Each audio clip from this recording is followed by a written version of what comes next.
to Village Tournament. I am the president of the New Jersey Principals and Supervisors Association, and I am the proud principal of Boston Academy in East Orange, New Jersey.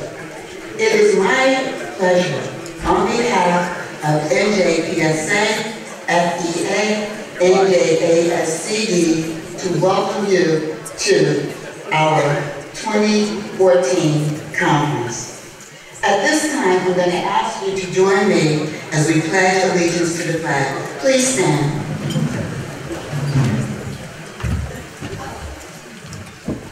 I pledge allegiance to the flag of the United States of America and to the republic for which it stands, one nation, under God, indivisible, with liberty and justice for all. Thank you so very much. You know, I'm looking over to my left, and before we move any further, we have to give a round of applause to our entertainment this morning, the Ocean Township High School Jazz Band. Let's give it a hand. What a way to begin our conference. I am so impressed. I am really impressed. Your talents inspire us all. And I want to thank the band director, Mr. Kyle Titus.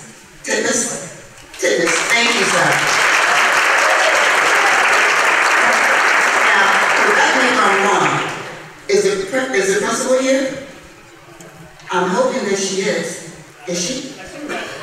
Well, okay, will the supervisor please stand? You know, we got to share the credit here. Okay. Thank you so much. And you know what? Boys and girls, young men and young ladies, not only did you sound good, you look good. Again, we want to thank you. And you know, I came down early at 7:30. They were coming in.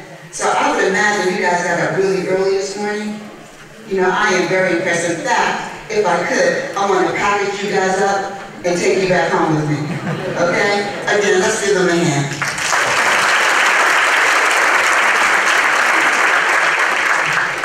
Okay, they say it's important to know your audience.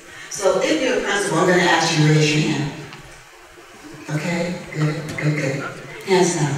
Central office staff, raise your hand. All right. Superintendents, raise your hand. I see one. Now there must be another. Okay, I don't have my glasses on, so you have to, oh, okay. All right, that was a slow days, but yeah. Okay. We want to welcome all of you, and we want to thank you for joining us for this terrific conference at this beautiful resort here in Long Branch. It's an honor to come together to learn. We all enjoy learning because we're educators, but it's really great when you can come learn in a beautiful facility like this. So we are just delighted to be here. As you can see, there are a record number of participants here to learn the latest information about critical issues that we all face. And we couldn't be in a better place. In fact, we're happy to be back here. Now, let me ask you, if you were here last year, raise your hands. Good. Okay, because there's been a few changes, and we're going to talk about those a little later. But you need to know this. There have been some new additions and some renovations. And I'm encouraging you all to take advantage of this beautiful resort. However, I want you to take advantage. However, I want you to do it after the session today, okay? I want to be very clear on that. I don't want you to say, Ms. Thurman told you to just go ahead, but I want you to have a chance to enjoy it because it is truly beautiful. Now, over to my right, there's a distinguished group of people. And these individuals work so very, very hard to support our organizations. And these individuals include NJPSA's Board of Directors. So it's my pleasure. I'm going to ask you to raise your hand, and if you want to stand up, you can do that as well. Amy Steller, President-elect.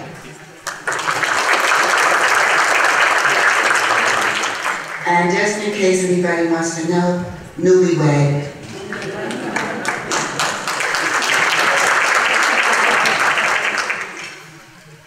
Nicole Moore, Vice President. Nicole? And someone has to handle the money. Rob Aiello. John Hahola, immediate vice president, and enjoying every moment of it, I might add. We're also joined on the stage by Diane D. Danello Jacobs, president of NJASCD, and Pat Wright, executive director of NJPSA, board president of FDA. Now, please join me in letting them know how much we truly appreciate all of their services. Now, I was looking this way. Did Pat raise her hand and stand up a little bit? Oh, okay. I know we know who she is. She's one of the hardest working people I know. The next 2 days will truly be exciting. We have so much planned for you. It's just amazing what's going to happen in the next 2 days. First of all, we have nationally known keynote speakers. We have workshops developed by educators. We have the Visionary Awards ceremony, and at 5 p.m. today, we will be recognizing our newest members to our association at a reception in the exhibitors hall, and we will also draw the prizes for today. Now, if you are a new member of NJPSA, I need you to raise your hand. Now, I've already spoke to one person this morning, so there should be at least one hand up. Okay? Anyone else? New member? Okay, we're having a party for you. Okay, there's 2. One more. We're not going to have this party if we don't come up with 3. We have 1, 2. If you're not a new member, raise your hand so we can have a party. Frank, raise your hand. Okay, 3. We're going to have a party. Now, the party is not just for new members, it's for all of us, but we're going to recognize the new members that will be here at our conference today. Now, here's some housekeeping things that I need to share with you. For a complete schedule of all the proceedings and other important information, please refer to our fall conference app. You can find the app in the App Store or Google Play, and download it onto your mobile device by searching NJPSA Engage. Now, if you have already apped up, you may have to reboot or refresh. So here again, if you've already entered the app, you may have to reboot it or you may have to refresh. Conference evaluation. Now, every time I think of evaluation, I think of parks. Okay? And I may even mention it once or twice, but conference evaluation is important to us that we receive feedback from you. So conference evaluation forms are also included in the app. So please take time to complete it. Please check the app throughout the 2 days because we will be listing any schedule changes on the app. If you have any questions about the app, the company that built it is here. Okay, that could not be better. So the Crest Rents is here, and they're one of our sponsors. If you have any problems, please feel free to go to their booth, and they can assist you. Okay, there's a few disclaimers that I should put out there. Number 1, I am not 6 feet tall. Okay, I'm standing on something. So just wanted to clear that up. The next thing, I like sharing the mic. So if I ask you to say something, that's because I like to share the mic. I don't need all the attention. And we all like competition. So once in a while, I'm going to ask you a question, and I will wait for you to respond. Okay? Nah, that wasn't good enough. I will wait for you to respond, okay? Much, much better. Question. How many of you tweet? Okay? Okay? All right. I have some information for you. We want you to tweet your thoughts. Okay? You can use hashtag NJPSA CONF 2014. That's short for Congress. Again, NJPSA CONF 2014. Now here's the competition part. Any attendee who is most active on Twitter will receive a special prize on Friday. Okay? Now, I don't know if you know or not, but the prizes that we give are excellent. I mean, second to none. So if you tweet, we want you to tweet, we want you to retweet, and we want your favorites. And if you don't tweet, learn how to do it so you can be eligible for the prize. Let's see, moving along. Charging. If you need to charge your mobile device, we have a charge station along the wall here in this room. So feel free to use it at any point that you might need to. The next thing I want to mention to you is that, as you can see, if you had a chance, that we have a sizable number of sponsors and exhibitors in attendance.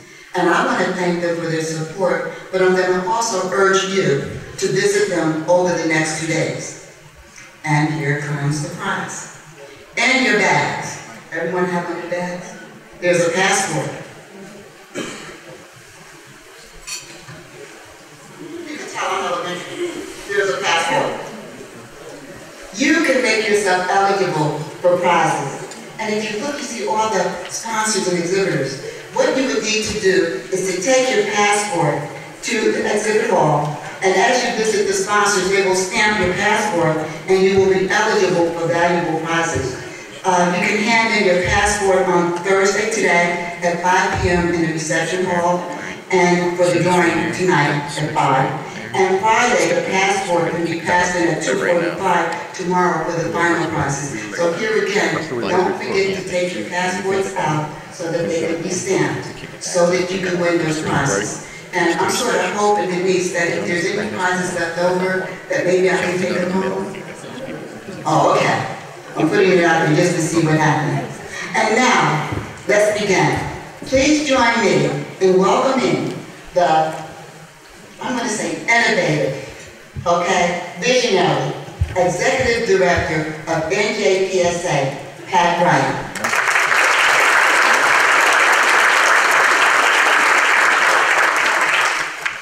Good morning, everyone. I am so excited to see so many great school and district leaders here today. I'm so looking forward to engaging with you in the next 2 days as we really talk about issues that are impacting educational leadership. I do want to say, before I go any further, I won't have that many opportunities to speak, and I wanted to say this. I wanted to thank NJPSA's staff and FEA's staff, led by the brilliant leadership of Jay Doolin, the CEO of FEA, for putting together such a fabulous conference experience. And really, thank you so much. Same to Maria Dare, the Executive Director of NJASCB, and her staff for helping us to make this happen. I also wanted to recognize, and I don't know if they're here yet, but I wanted to recognize the new Chief Academic Officer and Assistant Commissioner from the Department of Education, Kimberly Harrington, who will be joining us, and also Dr. Michelle Romer, who's the Assistant Executive Director of New Jersey Association of School Business Officials, who is also joining us for today. So, I want to say, at NJPSA and FEA, we are dedicated to providing a lot of services for our members. One that is so important is providing meaningful professional learning opportunities for all of you. And throughout this year, as a matter of fact, we will offer more than 100 sessions on the critical issues that face you. Common Core, HARP, evaluation, just listing a few. But one of the things that I am so very proud of this year is that for many years I sat on the Professional Teaching Standards Board with the state, and we talked a lot about the importance of job-embedded, collaborative professional learning for teachers.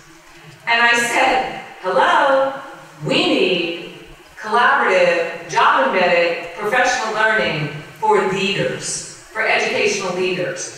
And so I'm happy to announce that this year we have partnered with NJASA, Superintendent's Organization, to bring you the Leadership Academy. And we have kicked that off. We were hoping to have 2 cohorts as a pilot this year, We have attracted over 400 educators in 5 cohorts who are going to learn together and work collaboratively to tackle the issues that they're facing today. And I can't think of a better way to really help leaders think deeply about teaching and learning and the impact they have on teaching and learning in their schools and districts. I'm also happy to report today, I feel like it's the State of the Union here. I'm also happy to report today that our association, with its newest members this year, has reached an all-time record high membership. So really, it's fabulous. And so many of you are actively engaged, and I thank you for that. I thank you for being here today and for your devotion to your students and for being loyal and active members of NJPSA. I also want you right now, talk about engage, to take out your device, whether it be an iPad, a phone, a pocket calendar. Do they still make pocket calendars? Anywhere where you house your calendar, okay? And mark it down.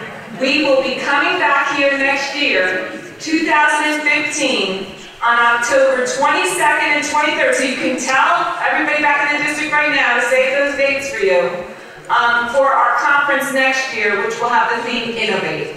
And so we hope that you'll be back next year. Now, this isn't the end. I mean, I better start, talking about this year first, but I do want you to be able to mark that on your calendar.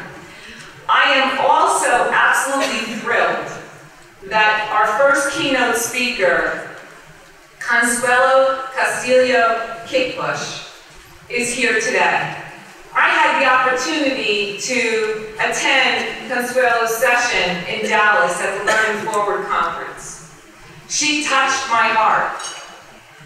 She made me think back about why I wanted to be an educator, and particularly why I wanted to be an educational leader. And I'm sure that she's going to inspire all of us this morning. You are in for a true treat. So here to introduce her are Susan Cosma and Jim Lusky from Virgo, and they're one of our sponsors. And I want to thank them, and I want to thank the National Association of Elementary School Principals for generously contributing to the cost of our conference. So please join me in welcoming Susan and Jim to the stage. Thank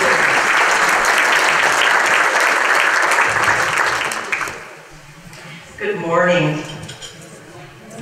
On behalf of NAESP and Virgo Manufacturing, I, as well as Jim, are honored to introduce today's keynote speaker, Consuelo Castillo Kickbusch, and my friend. A renowned, charismatic, passionate, and influential speaker with a mission to empower the next generation of leaders. Throughout her career, Consuelo has shared her personal knowledge on becoming an effective leader in today's global marketplace with hundreds of schools, colleges, universities, corporations, and government institutions, both in the U.S. and abroad.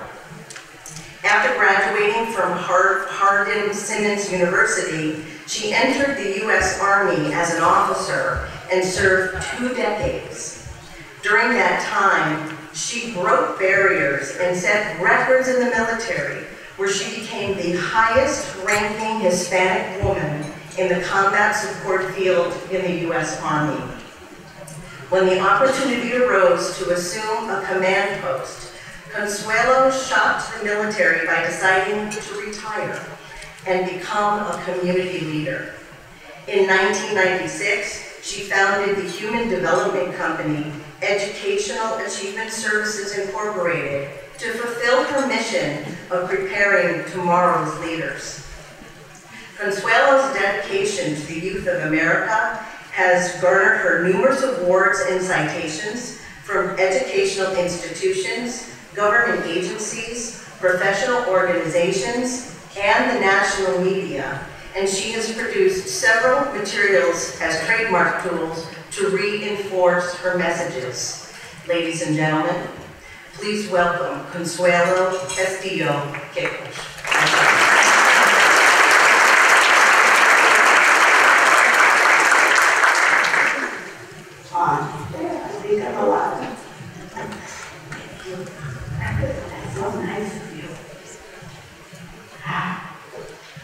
Buenos días. You're bilingual in New Jersey. Qué bien. You know, when I was reading about the collaborative effort of all these organizations, FEA, NJPSA, NJASCD, I thought I was back in the Army with all the acronyms.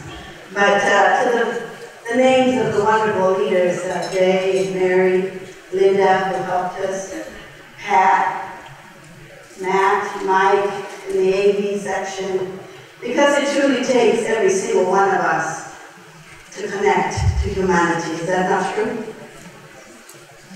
I actually speak a third language. Besides Spanish, my newly acquired English.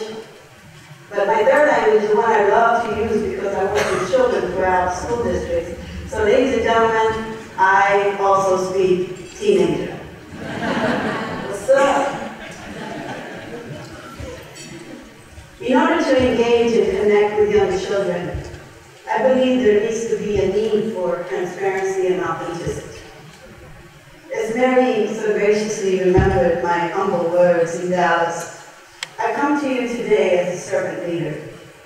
That is that I pray that my words, my story, will remind you of a time, perhaps in your past, or perhaps as a student that is sitting right now, thinking and believing that tomorrow will get better. As I tell young children who are suffering and going through so many battles in life, my words to them are always that this too shall pass. Because hurt and pain and poverty doesn't come with a zip code. It simply is. How many of you remember to this day a comment made by a teacher or someone when you were very young that just hurt you to the core? Raise your hand. It usually always happens wherever I go that over 90% of the hands go up. And in all fairness, how many of you remember an encouraging word, someone, a teacher, someone, a principal, somebody, that just made you feel that you could do anything in the world? Raise your hand. So the law of mathematics tells you that there's a probability that every child who goes to school has a 50-50 chance of what could happen to their future. So I believe there are two kinds of educational leaders in the world. There's the dream maker, the person that just will go to any length and do whatever needs to be done, even if it starts with a hug or a good morning. And then there's the other type, I call them the gatekeepers. They always give you the 90 reasons according to policy why things can never be done. But I know that in this room, we have the first, the dream makers. Because I think that sometimes when we say we're leaders, it comes with a price. Are we willing to be risk takers? Are we willing to be inclusive? But inclusive is not good enough. What are our equity standards? What are the high expectations? Is it because the child is poor and cute and sweet that we then say it's okay to socially promote this beautiful child, to then deface with the walls when they become an adult? Because that's what happened to me. You see, ladies and gentlemen, I want to show you first the image of my first teachers as they go on the screen this morning. I'm the daughter of immigrants. I think many of you in this room would probably have a story very similar to mine. My father came from Monterrey, Nuevo León, Mexico. My mom, an orphan, with lots of secrets. No one really knew. I just knew that as a kid, my mom would swing. Her behavior, her moves, her rage, her sadness. But yet I I grew up in this family. I grew up to this immigrant family where English would be my second language. My dad, a laborer. My mother, a maid, who cleaned toilets. Although I learned from her what high expectations mean. She would always tell me, I'm not just any maid, I'm a world-class maid. She would insist that every toilet that she cleaned would sparkle. And she would insist that whatever I did in life, that was the standard. And she would tell me proudly, no importa lo que hagas, hazlo bien o no lo hagas. No matter what it is you're tasked to do in life, young lady, either do it to your best or don't you dare try it all. And so I grew up. But yet on their detail, their resume, my parents' education wouldn't go further than 3 years. But ladies and gentlemen, I'll never be ashamed of my first teachers. Because what they had may not have been a PhD on a formal detail or a Google like mine that goes 28 pages. My parents had something equally important, a PhD in life. And I believe all of us here today give credit to somebody who did their best with what they knew. Because you only know what you know. And so I was born and raised in this family of 10. 7 brothers, 3 sisters. Now you can understand why the Army was like kindergarten to me. 7 strong brothers, a very close family. How many of you are survivors of your mother's book? Yeah, I heard it goes across all cultures. My mother used to have 2 kinds of looks. How many of you could relate to this look? It always looked like she was an angel because she was being politically incorrect. And basically what she was saying, even behind the nice facade, was, I'm not going to kill you because they're witnesses.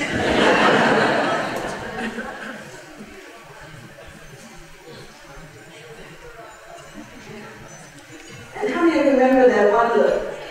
Now my mother was using her shoe. And I don't know how it is that she would always throw it at such an angle, it would even boomerang back wherever we were at. And she would look like the Terminator. And I would tell my friends, because I was a street kid, I had a lot of anger issues. I didn't want to share with anyone what went on underneath that small house with those 10 kids. And so I used to go out into the streets, and I would learn the street way.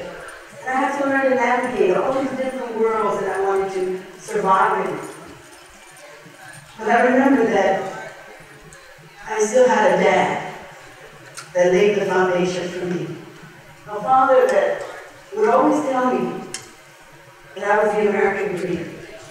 My father would take me often across. I was born and raised on the 3rd to the last street of the United States. That's important. I was born and raised in a neighborhood, a barrio, that are often called El Rincón del Diablo, the devil's den. You don't get a lot of friends that way. But I was born in this hood, or ghetto, shanty, whatever people perceive it to be, but it was my village. It was where others would look after kids like me. It was where the neighbor would instill those values when she saw that I wanted to stretch my parents' patience or forgiveness. I grew up with this father that loved America, loved it in such a way it was hard for me to understand. When you see the prejudice and the discrimination and the comments and the unfair wages, my father never once felt victimized, nor did he feel that it was his turn. My father, on the contrary, was a very grateful man to this place that he used to always say, to the day he died, he would always stand up and say the word, America, in this manner. America! And when you're this big, you really start to believe that's Disney World. And he would say it, and he would get up again.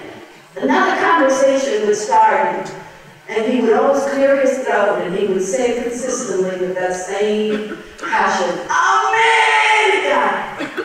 So I finally couldn't take it anymore on one of those trips. You know, how many of you have been in the kind of buses overseas that 50 people are supposed to ride, but 500 get in. Chickens ride free.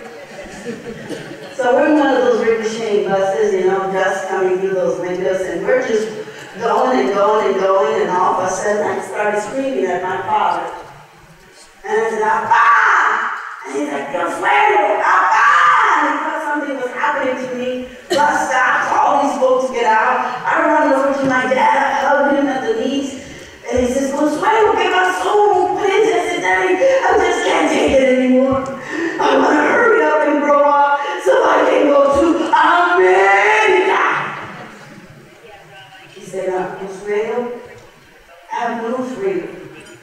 I said, "Really?" Because you were born there. You say it in such a way. It's a magical place. He said, "Oh, but it is." He said, "Young lady, America's in your hands.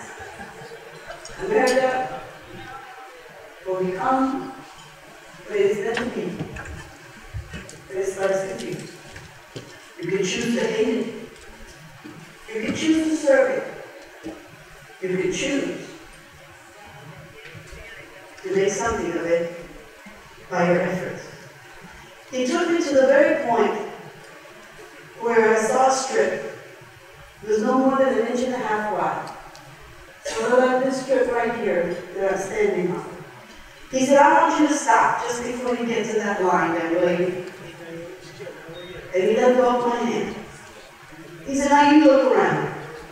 Tell me 3 things you see right away." I said, "Father, Castillo, yes ma'am. I see a little kid selling water. I think he's little. Yeah. What else do you see? I see a woman with a shawl. She's barefoot. I think she's feeding her baby underneath that shawl, Bobby. But then she has her hand up. She needs money." He said, "All right. What else do you see?" "I see a lot of bicycles. They like bicycles over here." He said, "Well, those bicycles carry what?" I said, "A lot of cardboard, Bobby." He said, "That cardboard, Consuelo, is the beginning of their homes. Where they will somehow, someway build a home in that cardboard. And every time the rain comes, just know that all these families will be homeless." He said, "Young lady, are you ready to cross this 1.5 inch line?" I said, "Yes, sir." He said, "All right, cross it." He said, "Now you stop and tell me what you see." I said, "Oh, what do I see? I see McDonald's." He said, "Oh, what else do you see?" "I see a lot of cars." "And what else do you see?" "I see a lot of people. They're shopping. They're happy." He said, "Young lady, you're on the side. And what I have been saying to you is what I always want you to be proud of. Is America." He said, "Don't you ever forget this day, that what you do will reflect on all of us, your familia." He said, "But remember one thing, you come from here. This is your neighborhood. This is your home. Whether it has a bathroom in the back like it does or not. Anyone can build a house." He said, "But a familia, they make homes. So when you go to school, I expect of you, young lady, to give it your best." He said, "Because you know what? The only way you'll ever be free, even in a democratic world, is when you're educated." He said, "Consuelo, I build things with these callous hands, and your mother cleans toilets." He said, "But never once will people think that we have value, other than we're just who we are." He said, "Young lady, this bag and these hands will wear out soon. And what I hope you will realize, as long as you put her mind will always set you free. So you see, folks, I went to school so excited. And first grade, that's magical, isn't it? And I realized then as I heard the voices, I didn't recognize the language. It was English. It just sounded pretty. So I needed to negotiate. The street kids like me, we know how to find talent. So I went to a girl that spoke beautiful English, and I said, "Oye, tú, you speak pretty English?" She said, "Yes, I did." I said, "You help me in la escuela." She said, "Okay. What's in it for me?" I gotta come up with something. I said, "Listen, you eat these only looking food sandwiches, no?" She goes, "Yes, my mother makes sandwiches every day." I said, "Well, my mom makes burritos, taquitos, Would you like to try them?" And she went, ate the whole thing, didn't say a word. She said, "Okay." I said, "Okay, we have a deal?" She said, "I'll help you. It'll take 2 burritos." I think that's why I know some Weight Watchers today, I don't know. But she was a kid that understood negotiation. She had all these abilities. Her mother and father were middle class. They had her reading early in life. And they were reading to her in English. And I'm just this kid that I'm thinking, the world is ahead of me. Wow! So we walked onto the school. It's an elementary school. It's a neighborhood school. And I didn't understand a lot of what was going on, but the teachers stood by the hallway, and one of them said to another these words, "Oh, here they come." I said, "Ay, ¿qué dijo la maestra?" "No, que ahí vienen." "Oh," I said, "sí, Aida, they missed me." She said, "I don't think so." So then the other teacher responded. She said, "Oh my goodness, I just wish they'd all go back." I said, "Aida, ¿qué dijo?" "Something about you, que te fueras." I said, "Where does she want me to go? I only live 2 blocks from here." You see, children don't have to hear the words of division, deficit thinking.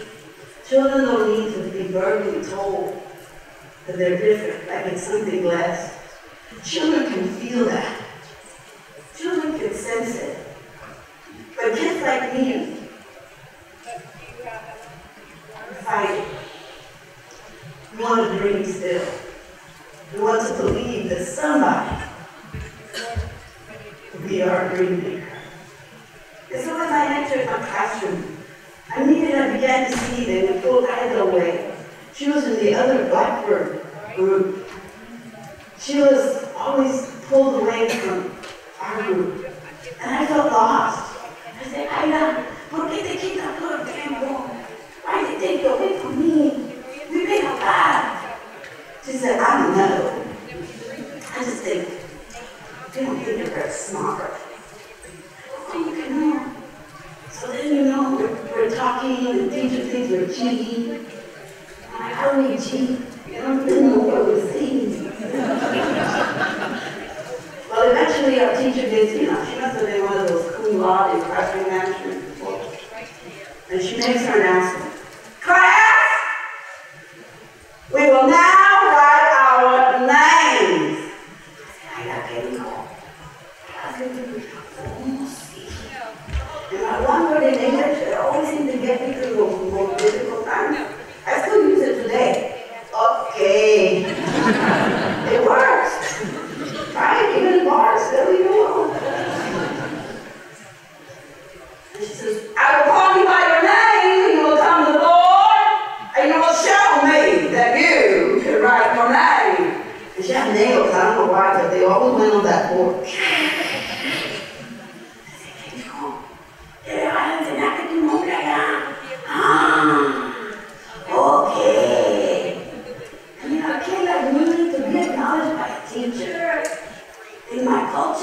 that's like God making an appointment with you. In my culture, the teacher is everything. So I'm waiting, and finally this woman arrives. She says, Consuelo! Man, I jumped up. I didn't even let the poor woman finish. But I said to myself, and she didn't like it. She said, just go to the Lord, go to the Lord. I said, Ben.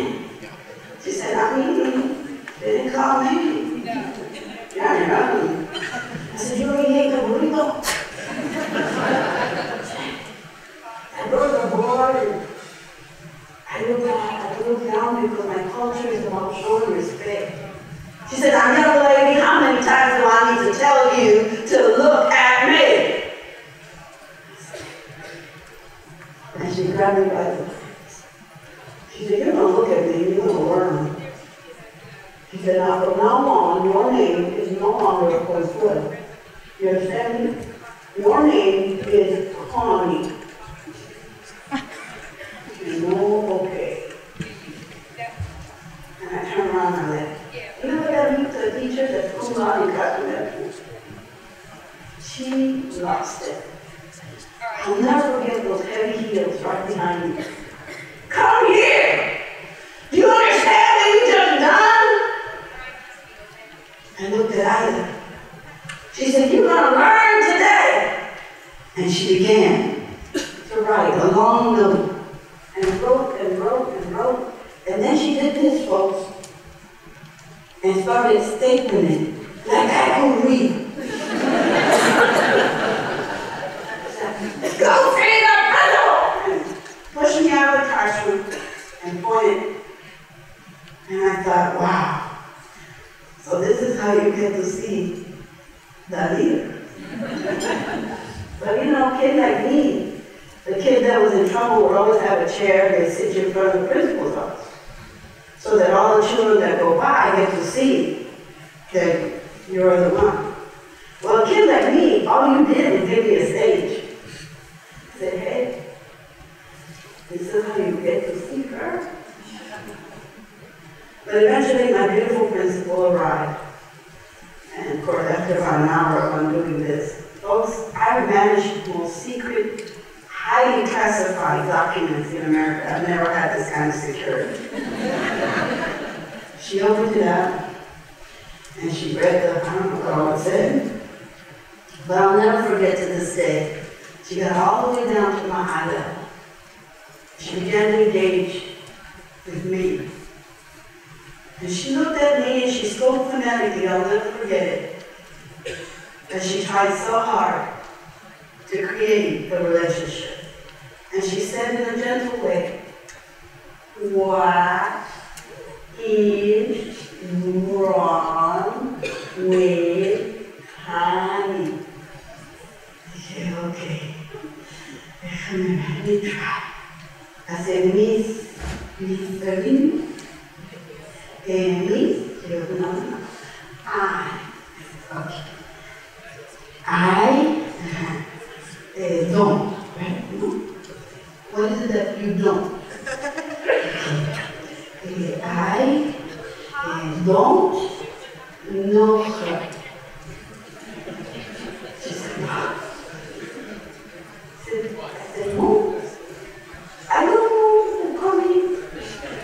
I think that we should make a mistake. She said, oh, Dios mío. And I realized she spoke Spanish. Y me permite que hable español. And I latched onto her and I hugged her. And I didn't realize this. My skis went up. She would see the bruises, some of the scars. She said, oh my goodness. And she raised them. She said, what's going on? I said, no, Miss, por favor, deje que me explique. I want to explain to you. Okay. She said, of course. What's going on? Adeline, I said, Miss, my mother, her name is Consuelo.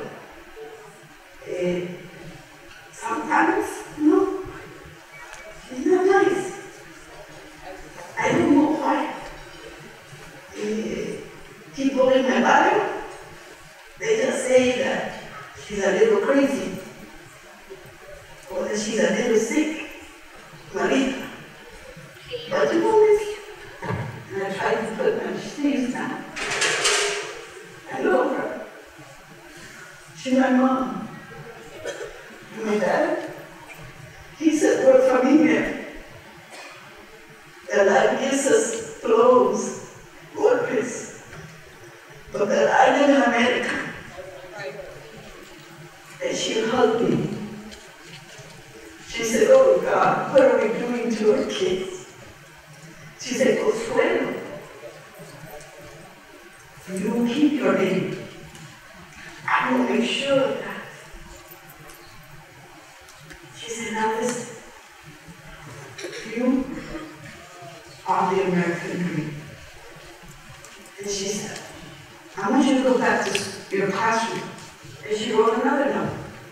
And she handed it to me. I said, Miss, and she looked at me, she said, Mija, I trust you. I love Mrs. Berlin. You know, there's something about educational leaders that always smells so good. But today, we hug you too long, they call it sexual harassment. So I had to let go. She was the kindest, most attentive principal. She was interested in the whole story. She was interested not in the language deficiency, but looked at it from a value. What could we do if we teach this child English and she's bilingual? What could this little girl become in this thing called the global economy? What could we possibly do to fill her well with love and kindness and compassion and high standards with high expectations? And so I went back to my classroom, and you know, the teacher wasn't very fond of me. But she said, all right, Consuelo. And would always say it with that sort of smirk. Oh, Consuelo. I said, well, she finally got it right. But you know, it was hard. Wrestling, what I later became to know by its given name, my mother's mental illness. It was difficult to hold on to those secrets, to look around my neighborhood, to make sense of the drug dealing, to not judge people, as my father would often say. He would always simply say they make poor choices. He would often tell me that if I didn't like what I saw, that I needed to be the change, and that change had to start with me. He said, never forget that when you read, you must think. Think what those words mean. He was an innovator, he was a creator, and most of all, he gave me the greatest gift of all, to forgive. He said that forgiveness on an emotional scorecard doesn't mean that you lost. He said if you learn to forgive, it is a gift you give yourself. It is not that they win. So that on your emotional card, at the end of your forgiving, he would always tell me, it should say, paid in full, free at last. And so I learned to forgive my mother, to separate the disease from the person. For many other children that I work with, it may not be just that. It might be alcoholism. It might be a single mom that's coping with her own set of demons, and so on and so forth. And all the more reason that every school building is what I call the most physical form of democracy. And for me, ladies and gentlemen, charter schools, they do what they need to do. And I'm not here to bash them, but I'm just looking for the record, make it clear. There's no better democracy than public education.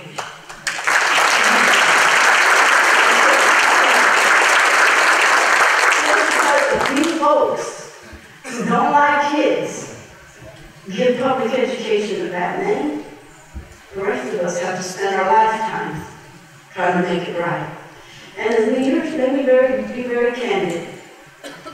I'm an old soldier, so I just tell it like it is. It's not about getting rid of people. But let me tell you something. You're in charge. And if you got somebody in your building that just does not love kids, do them a favor and let them go. Let them get on the bus that they want to be on, and we're all going to show up at their ceremony. And we're all going to give them cake, and we're going to eat it too. But no educational leader needs to put up with mediocrity, and certainly no educational leader should put up with anyone who doesn't love kids.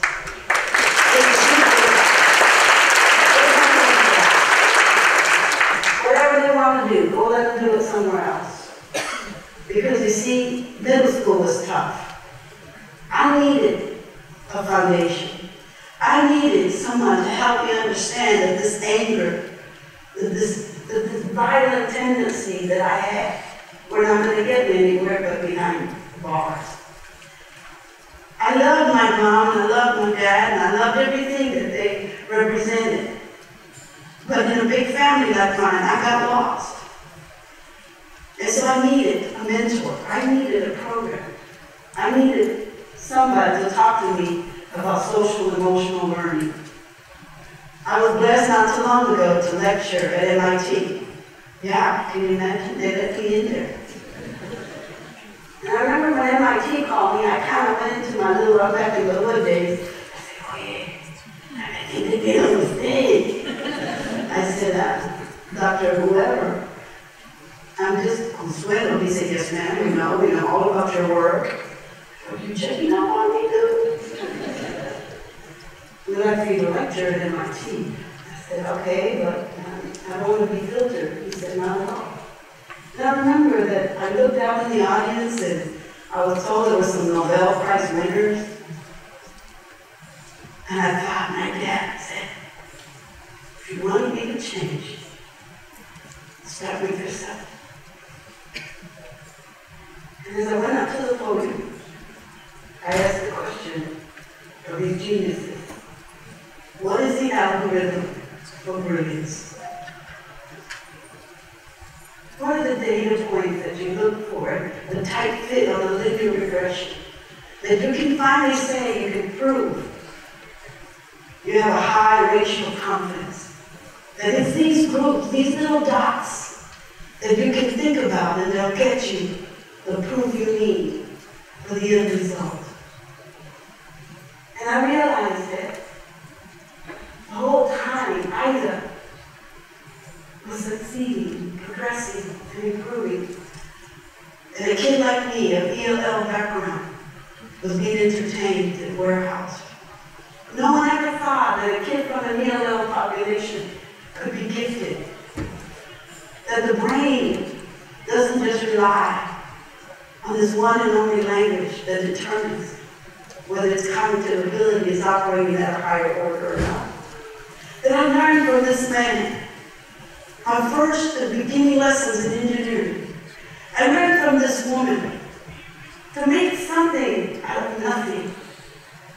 I learned from these people that were perceived their entire life as simply being poor Mexican.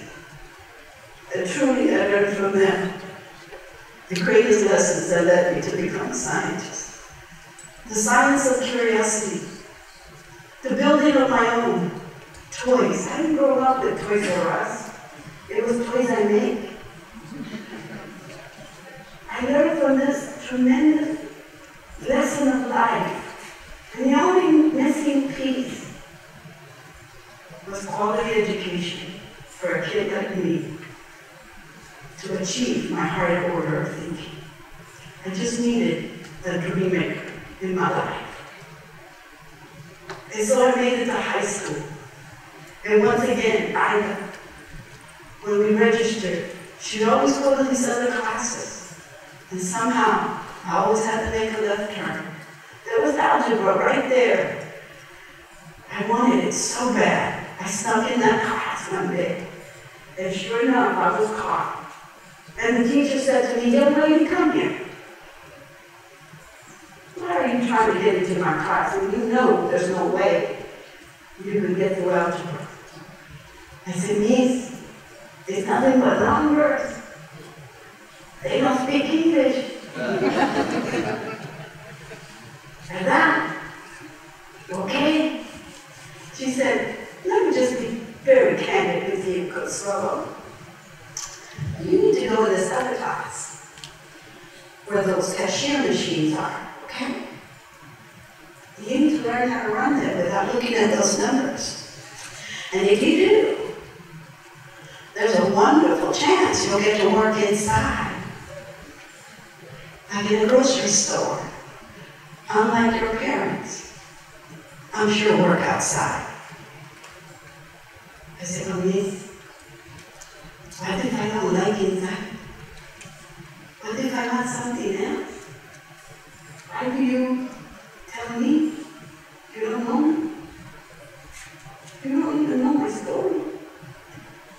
How did you decide in your little grade book that my name couldn't go on next to Alice, next to Mohammed? What makes you think I'm that stupid? She said, well, I'm not going to sit here and argue with you, okay? Do I need to get the principal?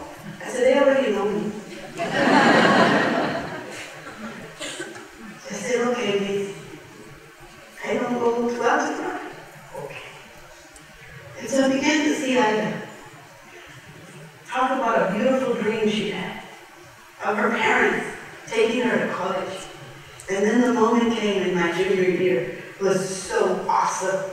It went something like this. Attention all juniors. All academic students report to the cafeteria. All others go to the gym. I said, I'm going to the cafeteria. And Ida, poor Ida, she said, listen, Consuelo, how many times do I need to tell you? You're not going to college. You know who's in the gym? No. There are people who give you jobs. Look at all the classes you took. I go, yeah, I don't know why. Typing 1, typing 2, typing 3. I mean, don't they think I know how to type? I said, you know, I don't even know why they put me 2 years in shorthand. I can call it shorthand. She said, oh, don't you get it? You're gonna be a secretary. I went, no. So I went to the cafeteria. They just didn't get the memo. Consuelo, American dream in the making. But guess who was at the front of the cafeteria? No offense, any football coaches here? I love you guys, okay? Don't take it personal. But my football coach was my counselor. Now let me give you a visual. I don't know why they always wear these shorts 2 sizes too little. I don't know what it is about coaches. Why is it you have to stand and always be at a 45-degree angle? Like, what is up there that I just can't see? Help me read. I don't know. And a whistle. I have to whistle with you. You're always in the building. He had a big whistle and he's looking at his 45. And finally he looks down and he sees I'm standing there and he goes, come here! Chile! I said, buenas tardes, sir. Me llamo Consuelo. Of course, I'm not on the clipboard with the kids that have had the PSAT and the ACT. I am nowhere on this roster. And he says, listen, come here. Are you trying to be funny? I don't know. He says, what do you think you're doing here? I said, look, coach, I'm the American dream. And I'm just trying to go to college. He said, what's that? Hang on just a second. He called another counselor. I'm not starting rumors, but I think they had something going. Because she was just batting. Have you seen those women with the eyelashes that look like 747? It's a huge thing. It just doesn't look normal. And she's batting those things. Yes, coach. I'm probably for one on the steak or something. He says, ask her where she thinks she's going. Okay, young lady, tell me where you think you're going. I said, buenas tardes. I went to go to college, and they both started laughing. Ladies and gentlemen, both my counselors were Hispanic. Today we don't have to face the one thing that everybody walks around lightly. It's racism. Ladies and gentlemen, America also suffers from classism. And so it comes to the point of the conversation this morning. What's in your heart? What are your beliefs? And if my being different means less than, being different means more of. And it's a lesson about America. You see, folks, I wore a uniform for 20 years of my life. And at any time, at any place, I would have gladly and proudly given my life for you.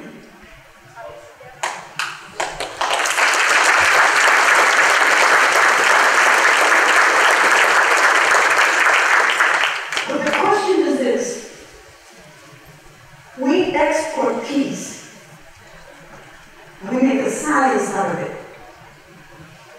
We will yell and scream because an Afghan girl can't go to school. And we will build the best schools, and we will write, like the Iraqi Constitution, education for all children. And we'll stand up against tyranny.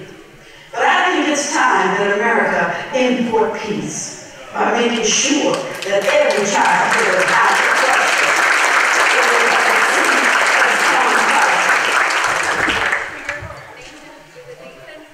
Because you see, America is all of us. The only thing my father wanted was this little flag in a 3x5. And his limited English, as much as he studied, was never good enough. You see, the questions were, you have to remember, every capital of every state. I don't know too many good born that can do that. But those are the laws. He didn't ask for any waiver, he just always wanted. And finally, when he couldn't get that little flag, we saw him go one more time to this courthouse. And my brothers and I were just hurt. We ached for my dad. And my oldest brother gathered all of us. He said, "That's it. We're going to buy the old man a flag. That's it. We're going to get it over with." And so, all of us kids dug in the, wherever we had money, mattress, under a tree. That's our version of Wells Fargo. We put it all into this little can, and my father comes by and he says, "¿Qué están haciendo?" He said, "We're collecting to value your flag." I have never seen my dad so offended. He said, nadie me compra esa bandera, no quiero. No va a need that flag. I said, "Well, what's his idea?" We just did what he said. He said, "Tonight I speak to all of you. You understand me?" So it's so sure enough, we hope we've forgotten about that. But now we're all of us in this little dinette. Some of you who grew up like me, you turn it up, everybody gets it. And my mother's making tortillas, and my father, he says, "Consuelo, por favor, stop." And Mom is nervous. And Father says, "Every single one of you, get up." We got up. He said, "Line up." And we lined up. And he said these words: "Este no es mi país, porque no pudo ser. This could not be my country. Pero si es el suyo, it is your country. Si no le pueden dar, no le quiten. If you cannot give to this country, don't you dare take from it. Y si la única bandera que yo aceptaría, the only flag that I would ever accept hermanos como los tengo es porque le dieron su vida a su país. It is because you were willing to die for your country. Ladies and gentlemen, of my 10 brothers and sisters, 8 of us are veterans.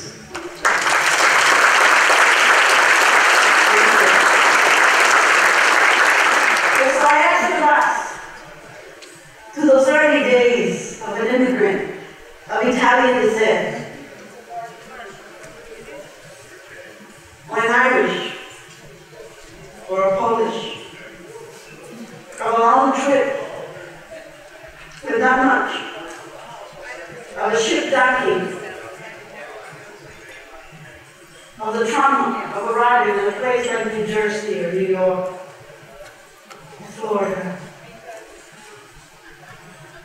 only with a note perhaps that said, go see this family.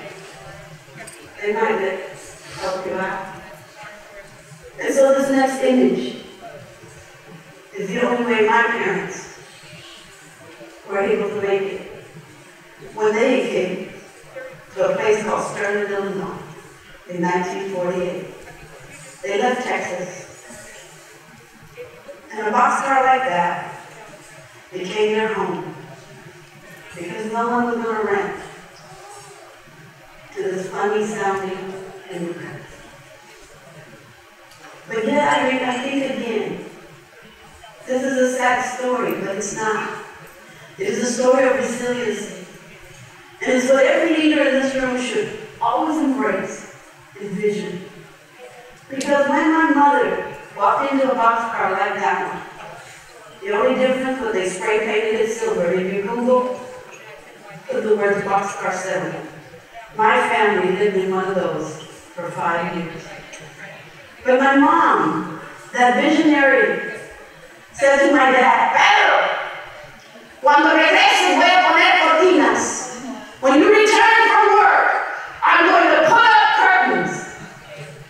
My dad scratched his head and he thought, do I tell her? There are no windows. But like a smart Mexican man, he said, no, I won't go there.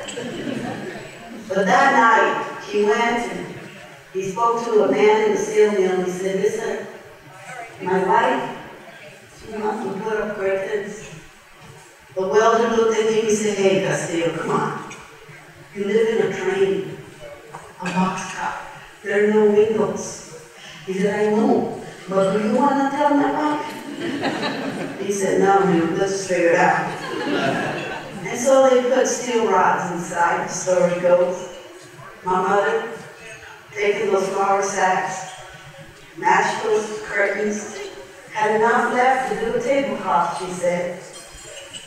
And they went on and had dinner and gave thanks. Eventually, my father could not take it anymore. And he said, Consuelo, yeah, I did you want curtains, and there are no windows. My mother jumped up so quick, grabbed her Bible, and she said, Pedro, do you not see what could be? You brought me here. And you said, this would be my home. I have my boys now, but I have something greater for them than just this car. I have a vision for my children. I have a vision that when I put curtains, I want my children to ask me, Mama, what's over there? And I'm going to tell them that there's something greater beyond these steel walls. That they are to be good boys. They are to learn in school. They are to do their best. No matter whether they're going with new clothes or not. She said, I have something greater within my faith for my children. That this is not where they will end up. It'll be the end of their story. My father cried. He felt ashamed. And he learned a lesson from this woman that everyone used to call the crazy one. Eventually they made it back, and guess who was born? I was born at home. And I think again of her story. She said, you were so stubborn, young lady. You came at 6 o'clock. That's not a good time. Because I still had to bring down 4 lines of clothing. And so what I did is I brought you into the world. I handed you to my neighbor. And I got up with a bunch of towels. And I walked out. And I took care of those times. And it was after that I got to know you. And I said you would always be a fighter. And so, ladies and gentlemen, I met my one next angel, Mr. Cooper. He was this white dude. He would come out to our neighborhood with books in his, and he would always look at us with these glasses. Have you seen people that can see you underway? He was an educator, and he was a leader. And he used to hang out in the corners where kids like me would be just wasting our lives. And one day I was in a fight, and I'll be honest, I call it communicating, but it won't fly. And he separated us, and Mr. Cooper looked at me and he said these words, Miss Castillo, why do you use these hands? Young lady, you are brilliant. I said, hey, Mr. Cooper, you've been doing that stuff. What's wrong with you? And he began to speak the pretty English like I am. My cognitive skills are perfect. And I said, oh man, he's into the mushrooms. And he said, where do you live? I said, where's that is, sir? Where do you live? Right there. He said, all right. And he knocked on the door. My mother standing in the little screen. My father is to her side. Of course, my mother's freaking out because this is white dude in the Latino neighborhood. Like, what's up? And she says, Pedro, I said, Mom, don't call me out. And he spoke the most beautiful Spanish. He said, Buenas tardes. Quiero lo mejor para su hija. Good afternoon. I want the best for your daughter. My mother opened that door so fast and started hugging him and kissing his hands, and Mommy, not the bone. They gave him a seat at the sofa, you know, the one with the break of the leg.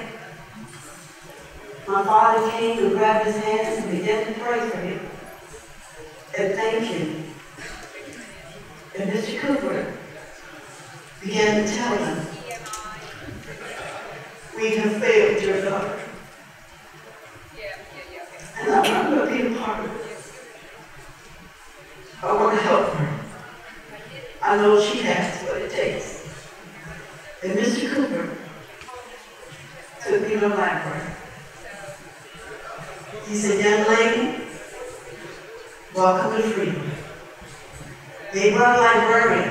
No offense to librarians, but y'all are quirky as well. And she began to teach me how to read, how to write. And I remember that every Friday I would want to stay to the very last second, and she would plead with me, Consuelo, take every book you want, just go home, I have a life. I said, well, Miss, don't you like my English? It's pretty, right? She said, oh my goodness,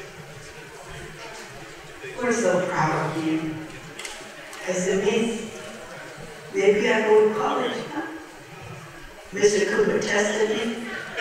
I went from being special needs to being accepted at any university in the United States. I realized then that my father's sacrifice had been pleased about that life for about the country. And so as I closed, I went home and I screamed and I jumped and I said, I'm the American dream. I'm going to college. My mother said, really? You don't even have a suitcase. I want to thank the local grocery store for the best bags and handles. I tell kids when I visit high school and middle school, I said, don't worry, when I get a little Sharpie, put your name on it, and it's a designer bag.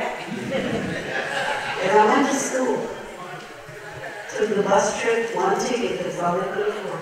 And I arrived at Hardin-Simmons University in Abilene, Texas. Now, I knew then I was no longer in every woman Gabble, because my grandmother spoke like this. Ha! Welcome to Hardin-Simmons! Have I just done? Would you like to see your around, young lady? I said, yes, miss. They do. And she opened this big room, like 600, 900 square feet. I said, miss, excuse me, but how many people are going to live here? She said, I don't understand the question. They're just 2 students per room. I said, really? Wow, what a waste of space. She said, okay. You know, I started messing with the mattress because it kept coming back. That's what they call a fufu mattress. I said, miss, excuse me, well, how many people are going to sleep in this bed? She grabbed her cross. She said, honey, we're not really that here. I said, ah, you're thinking nasty. I said, no, miss, this is the first time I sleep on myself. I'm 19. And she grabbed her cross again. She said, oh my God, now what country are you from? Me? From the country of Texas. And that became my experience as a college student. The one extra job, send it home. And then there was a sergeant at a table one day with an army banner. And he was literally talking in this sort of way. You! One in the army! I said, where do I sign up? You sound like my mom. And of course the sergeant was just taken back by a woman, because he didn't expect a woman. But I signed my name and I joined the ROTC. And so I want to take a moment to recognize my brothers and sisters who have proudly served this nation, and to all veterans, and to all family members who have a son or a daughter somewhere around the world. Please stand and let us, a grateful nation, say thank you.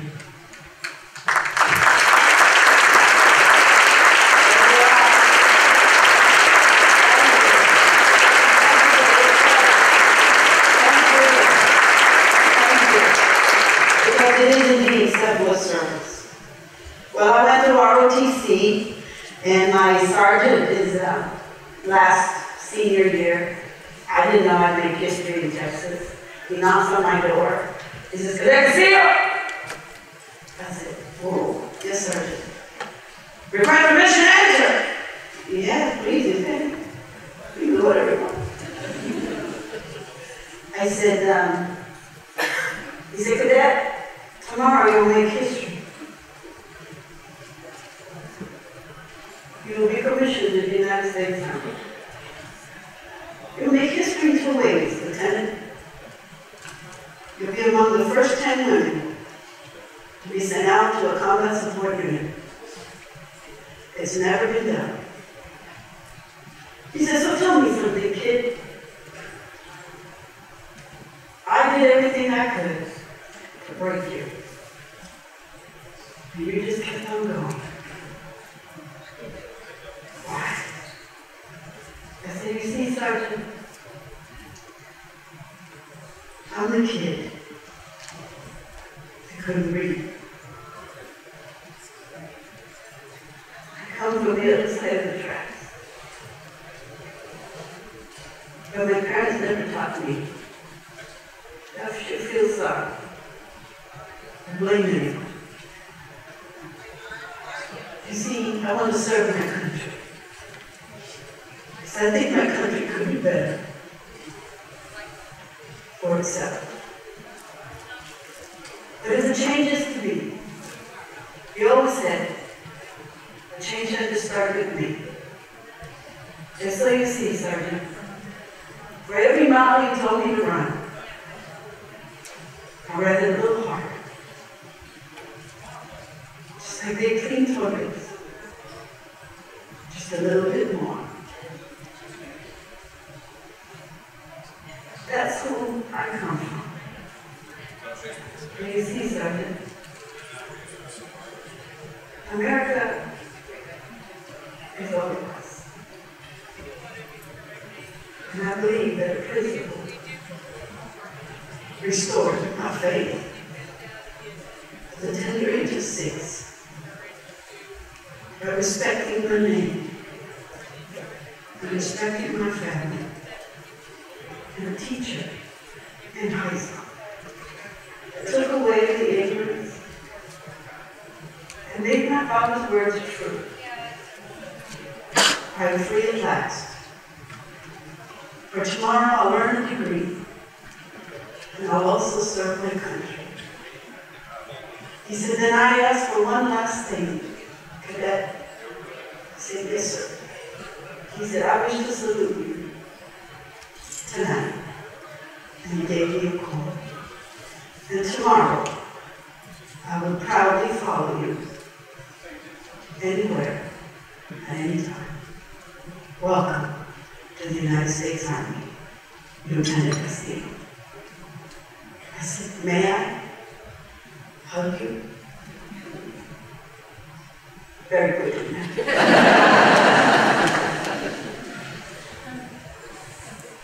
He left.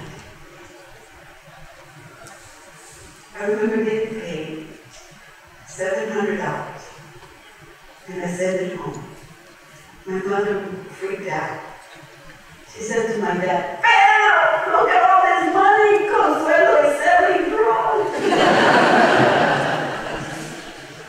And I had to tell them, I do not need to make the choices of many in my barrio, for I became free. But at the peak of my career, 20 years later, told that I would have a chance at the star. And yes, ladies and gentlemen, my assignment was Fort Monmouth, New Jersey. I was the commander battalion of scientists. I asked to lay my uniform down as I saved the book because of my mother. I go home with other kids, wherever they're at, because they have a name. Ladies and gentlemen, I'm not a data point on some regression. My name's Consuelo, and thanks to you, I'm the American hero. Thank you.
At the end of every chapter, so you don't have to worry about that.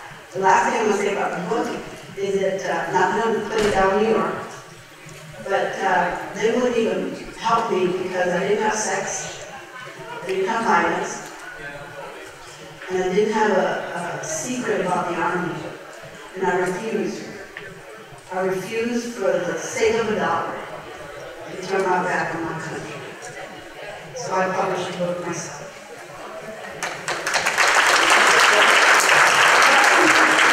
Yes, thank you. Oh, I thought there was a question or a comment. Raise your hand. You're the shyest. Thank you. Yes, sir. Absolutely.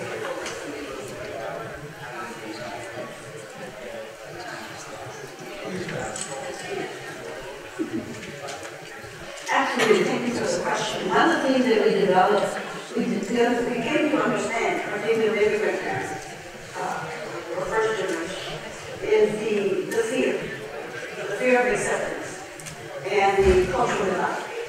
So we wrote a curriculum called Family Leadership Institute, and basically it just rearranges your entire thinking. For example, the traditional parent-teacher conference is not always that successful. Because most families want to bring more than one in, particularly in our culture. One of the things that I've learned about engaging parents, there are the three secrets that I've learned. Never overlook the clergy or the pastors of your neighborhood school. So they're the most influential folks. And I know there's always a question of church and state, but let me tell you something. We're a neighborhood. We're a community. I would bring those pastors and those clergy united and ask them to help you in the recruiting and the getting parents to commit to coming. Number 2, every neighborhood has an elder that is known to that neighborhood. In our culture, it's known as a doña. And that person, well, sometimes it's 1 or 2. Other people don't have a good reputation about them, but I do. They really have the pulse of the community. And people will go to them for wisdom. They'll go to them to support them. I would find out who these folks are. And number 3, whatever medium and media the community you're serving is what I would heavily recruit. I would do a press conference in those languages. I would go to the radio stations. I would agree to do a 1 hour on what it is you're trying to do with the school. And the last one would be home visits. And I understand there's some areas where there's got to be safety, but most home visits really have a high payoff in terms of creating those relationships. So it calls for a whole different paradigm when you're talking about outreach to a community, a very different paradigm. Putting the flyer in the kid's backpack, the roll-of-phone call, that's good, but you gotta put that personal touch to it. So if you're the principal, you go on the air, and and kids are going to say, what is your last name, sir? They'll say, did you hear Mr. Bellman? He was on the TV, and they think you're a superstar now. And all you're saying is, I need you to help me educate your children. In some places, we start with 5 parents. It's not going to be overnight, so you got to tell your superintendent, to hang on. It's going to happen. But about the 3rd year, we've been able to see about 100 parents engaged. And then from there, we do what we call a train-the-training. So look at those types of programs that build capacity. I happen to live in Las Vegas, Nevada. Some of us do live there. And that's what we do our institute. So they can come back and continue to infiltrate and disseminate goodwill to the community. So I hope I helped you with those ideas. Last question, comment? Yes, ma'am, please. Oh, my degrees? My undergraduates are in sociology, military science. I have a bachelor's in law enforcement. And I have a master's degree in cybernetics. Not cybernetics, that's freezing dead people. But cybernetics, artificial intelligence robots. And so it's funny that the brain really doesn't understand the requirement for language.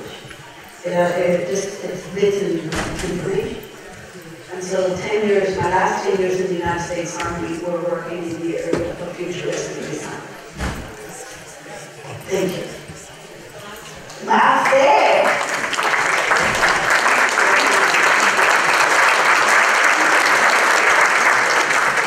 We want to thank you for your story. Your story touched our hearts, and it makes us better leaders. You say that you're a servant. I think as educators, we too are servants. And you know, this is amazing what you've done and what you're doing. We thank you so very much. And it's interesting, she's still giving, because her book is over in the back, and she brought them as gifts to the members of this organization. Let's give her a hand.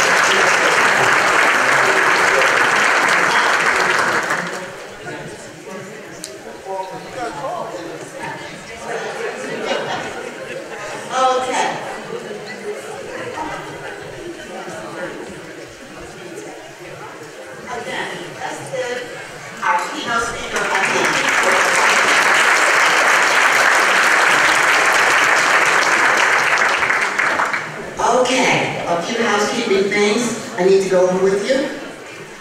Please note that some of the rooms' names have changed from last year. The Ocean Port and the Seabright room are now outside of the ballroom, up the stairs to your right. All of the other rooms are outside of this room and to your left. As you leave the sponsored area, turn right to go to the Monmouth room. Now, I know this is a lot, so don't worry if you miss it, okay? We have staff members here. All you need to do is to give them the name, and they will direct you in the right direction, okay? Someone said thank you. You're welcome. Okay, I have more directions for you, but we're not quite ready yet.